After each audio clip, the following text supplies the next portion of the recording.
चलिए आज एक ऐसी कहानी की परतें खोलते हैं जो एक अनसुनी फोन कॉल से शुरू होती है और एक ऐसे सच पर खत्म होती है जिसे सालों तक दफनाया गया था। ये समझने की कोशिश करते हैं कि आखिर ये पूरा मामला था क्या। सोचिए, कॉलर आईडी पर सिर्फ एक शब्द दिख रहा है, होम, यानी घर। एक ऐसा शब्द जिसे सुनकर सुकून मिलना चाहिए। पर इस कहानी में यही वो पहला इशारा था कि कुछ बहुत बहुत गलत है। आखिर एक ऐसे घर से कॉल कर सकता है जो बरसों से खाली पड़ा हो। इस कहानी का हीरो है आदित्य वर्मा। 12 साल बाद अपने पिता के गुजर जाने के बाद वो अपने पुराने शहर लौटता है। उसे लगा जैसे कुछ बदला ही नहीं है, लेकिन उसके अतीत की एक परछाई अब भी उसका इंतजार कर रही थी। और उसकी माँ के घर के ठीक सामने था मकान नंबर 27। ये सिर्फ कोई घर नहीं था, ये तो उसके बचपन के सबसे डरावने सपनों का अड्डा था। एक ऐसी जगह जिसे वो कभी भुला ही नहीं पाया। वही घर जहां बचपन में उसे दबी दबी सी चीखें सुनाई देती थीं और बड़े लोग क्या कहते थे, अरे ये तो बस हवा की आवाज है। लेकिन वो आवाजें उसके जहन में कहीं बैठ गई थीं और पता नहीं क्यों मोहल्ले का हर इंसान इस घर से बचकर निकलता था। जैसे ही घर पास आता सबकी नजरें झुक जाती थी। एक अजीब सा सन्नाटा था उस जगह के आसपास। और सबसे अजीब बात तो ये थी कि ये घर 2009 से पुलिस ने सील कर रखा था, मानो किसी हादसे को वक्त में कैद कर दिया गया हो, जिसे खोलने की हिम्मत किसी में नहीं थी। घर पहुंचते ही आदित्य की मां सुनीता ने उसे पहली और सबसे सख्त हिदायत दी, उस घर की तरफ देखना भी मत। ये कोई सलाह नहीं थी साहब, ये एक हुक्म था, एक ऐसे डर से भरा हुआ हुक्म जो आदित्य उस वक्त समझ नहीं पाया। और फिर उसी रात आदित्य ने कुछ ऐसा सुना जो हो ही नहीं सकता था। एक टेलीफोन की घंटी जो उस सील किए हुए घर के अंदर से आ रही थी। लेकिन यह कैसे मुमकिन था? उस घर की फोन लाइन तो 10 साल से भी ज्यादा से कटी हुई थी। रात के ठीक 3:12 फोन की घंटी बजी। अगली रात ठीक उसी वक्त घंटी फिर से बजी। अब आदित्य को लगा कि इसका कोई तो सबूत होना चाहिए। उसने सोचा चलो इस आवाज को रिकॉर्ड करते हैं। लेकिन जब उसने वो रिकॉर्डिंग वापस चलाई तो जो उसे सुनाई दिया वो उसकी उम्मीद से बिल्कुल परे था। फोन की घंटी की जगह उस रिकॉर्डिंग में आखिर था क्या? फोन की घंटी तो थी ही नहीं, सिर्फ धीमी गहरी सांस लेने की आवाज। ऐसा लग रहा था मानो कोई उसके फोन के माइक्रोफोन के बिल्कुल पास आकर सांस ले रहा हो। यह नामुमकिन था और इतना डरावना कि रोंगटे खड़े हो जाएं। अब आदित्य के पास ये एक ऐसा सबूत था जिसे वो नजरअंदाज नहीं कर सकता था।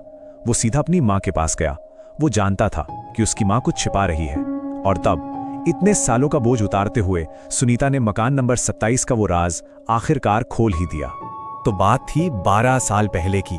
उस घर में मीरा शर्मा अपनी 8 साल की बेटी अनाया के साथ रहती थी। 2009 में अनाया अचानक गायब हो गई। पुलिस ने कहा किडनैपिंग का केस है। कुछ ही हफ्तों बाद उसकी मां मीरा उसी घर में मरी हुई मिली। कह दिया गया कि ये खुदकुशी है। घर को सील कर दिया गया। लेकिन उसके कुछ ही वक्त बाद उस घर के अंदर पड़ा वो डेड फोन रहस्यमयी ढंग से बजने लगा। अगली रात ठीक 3:12 पर फोन फिर बजा और इस बार आदित्य ने वो किया जो आज तक किसी ने नहीं किया था। उसने फोन उठा लिया और बस इसी एक फैसले ने उसके जहन में दबी एक पुरानी याद को कुरेद कर बाहर निकाल दिया। फोन के दूसरी तरफ एक बच्ची की आवाज थी। वो कह रही थी, अंकल मम्मी को बुला दो, वो मुझे ढूंढ रही है।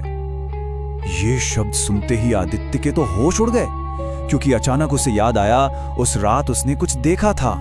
उसे साफ साफ याद आ गया, उसने एक आदमी को, एक रोती हुई बच्ची को जबरदस्ती मकान नंबर 27 में ले जाते हुए देखा था। और वो डर के मारे चुप रहा, कुछ नहीं बोला। अब उसे सब समझ आ गया था। ये फोन कॉल्स यूं ही नहीं आ रही थी, ये उसके लिए थी, उस अकेले गवाह के लिए जो सालों से खामोश था।